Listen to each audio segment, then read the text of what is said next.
I wanted to create some form of a movement, a revolution for myself and the people that mattered.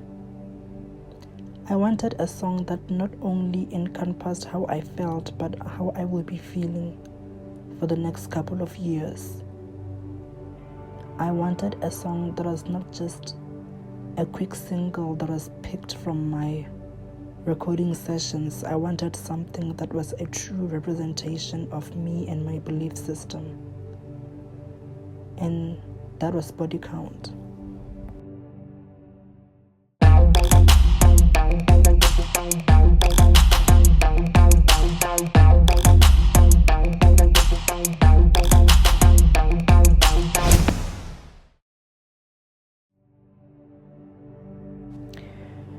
I had just came home from a long day of working on set. I had just started a new project as a co-producer and co-presenter on a nighttime TV show. It was a really exciting moment for my life, and I had no intentions of ever being part of the music industry at that time. This opportunity came along very quickly, and I had to accept it even when I knew I wasn't ready. I had no music out, and I had never been in a recording studio.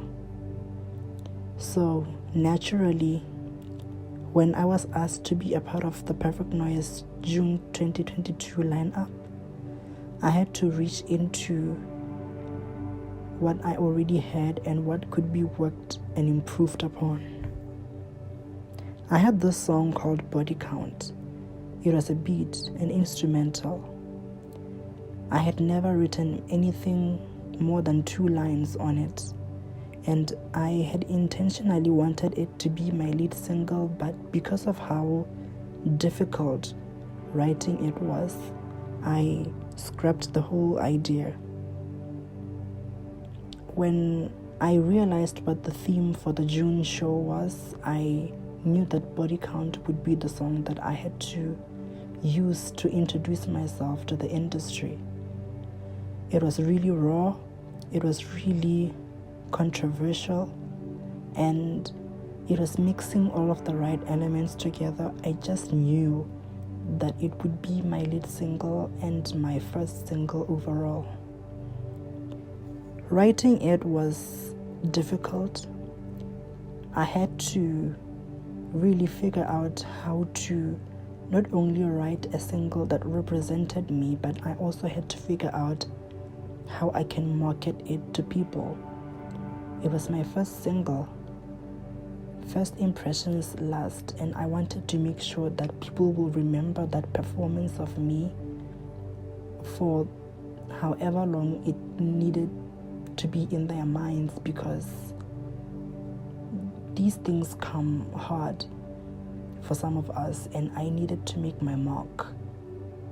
I would go onto the Perfect Noise page and I would look up videos of their previous performers, and I would watch them religiously, like I was worshiping them, and I would study them, and I would figure out what makes the performance click, what makes a Perfect Noise performance, and what do their crowd react most to.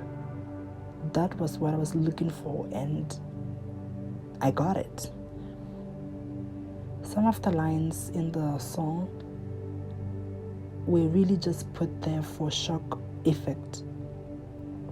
I wanted something that could leave an impression, and I did my very best to do that.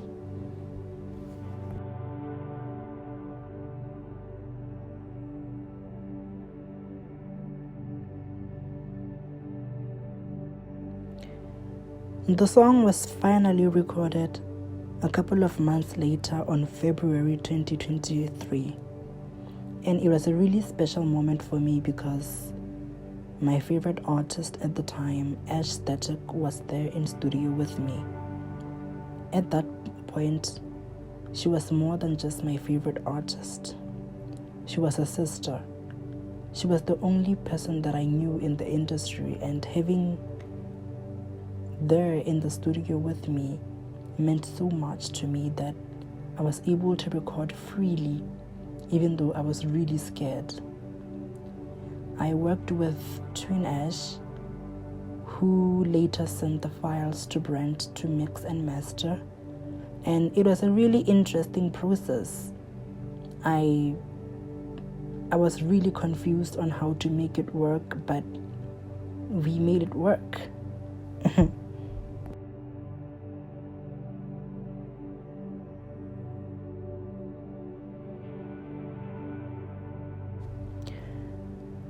I had promoted the song before I even recorded it.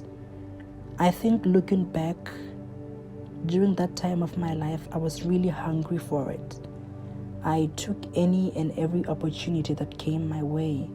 I wrote my name on registers where I didn't even need to be there. I wanted people to know my name, and I wanted them to know of what I'm capable of doing.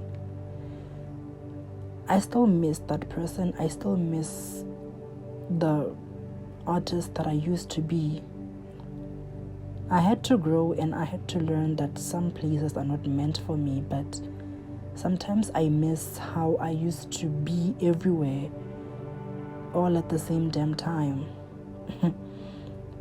I would be in clubs, I would be in restaurants, I would be in libraries, I would be in parking lots. I was everywhere, and I just wanted people to hear my music and see me do my little dance. That was all that mattered to me, and even after the song was released, I continued with that effort of putting my name out there.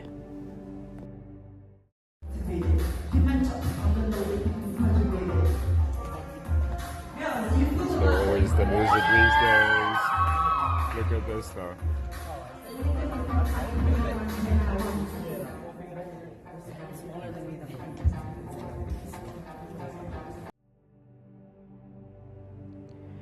The music video, I wanted it to be something dramatic, something that you listen to the song and you don't think of it.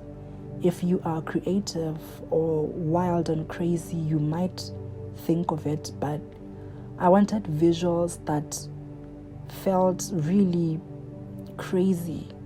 I wanted to work in an environment where the song sounds mellow and warm, but the video looks cold. I chose this really deserted place in Kale. It was this abandoned building, and I just loved the scenery. I knew that it would work for me. I had been there previously while working on a movie with Jonathan License, and I knew that I had to go back there for my debut music video. I worked with Lection, and he and I had known each other for about 2 years prior to that moment. I don't just like to work with people just because I know their names or just because they can do something for me and that interests me to want to work with them. I like to take my time to learn about people's strengths and weaknesses before I can attempt to make an allegiance with them. I saw this outfit while I was walking through the mall, and it just called out my name. It was sparkly, and it had these sequins that just said Kattrixx. I knew that I needed to wear that for my music video. I had a couple of looks, some of them from previous performances, but I knew that I wanted to introduce a look that I had never been seen before in. And so that sequin peach jumpsuit was perfect. It felt like it was saying a lot, but without saying anything at the same time. All in all, I think it took me at least 3 years just living in that era of body count, I met a lot of people who still impact my life and career to this day. I made some valuable friends. I put myself out there the way that I wanted to. I think right now I'm able to focus on my debut project because of what I did with Body Count. One song, just one song, I was able to be everywhere. I was able to meet some of the best people, and I am so grateful for everybody who made it all worth it. It's been interesting to see how many people would love to see me return to the music industry, and I think without Body Count, all of this would not have been possible. I wouldn't have been able to put out Drag Queen, and I wouldn't be able to have had my own show with people chanting my lyrics and titles of my songs like I'm Beyonce or something. I'm so grateful. I hope that people know that I will continue to effortlessly work hard to give my all to them and do my very best to make sure that I always entertain them.